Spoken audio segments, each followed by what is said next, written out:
Management-related diseases of farm animals. Definitions, the role of facultative pathogens in the disease, the concepts of germ load, and interactions between housing management factors and the germ load. So for the definitions, unifactorial diseases are a single cause, such as an infectious disease or deficiencies. Multifactorial diseases are a result of multiple interacting factors often linked to housing, feed, or handling, such as ketosis or potodermatitis. Examples of this are ketosis or hypoglycemia in cattle. In swine, we have peri-weaning intestinal disorders and MMA syndrome. And in poultry, we have necrotic enteritis and tibial dystochondroplasia.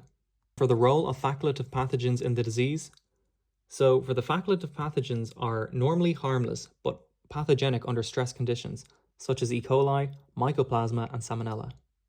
The toxins can be exotoxins or endotoxins. Exotoxins cause direct tissue damage, such as Clostridium botulinum.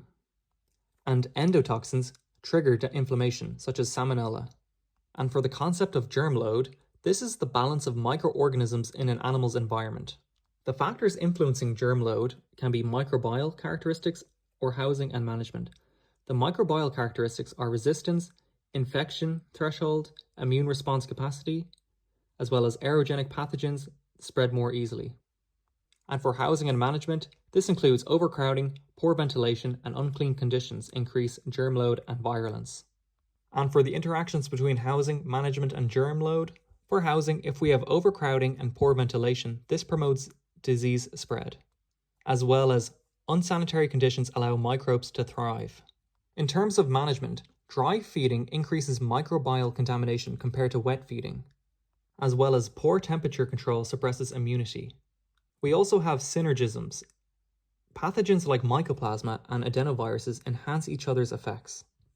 And to reduce germ load, we need to have good hygiene, so regular cleaning and disinfectants, and use all-in and all-out systems, as well as population control, optimize stocking density and ventilation, and limit aminals for compartment.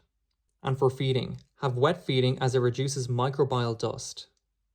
And for environmental management, maintain proper air temperature and humidity.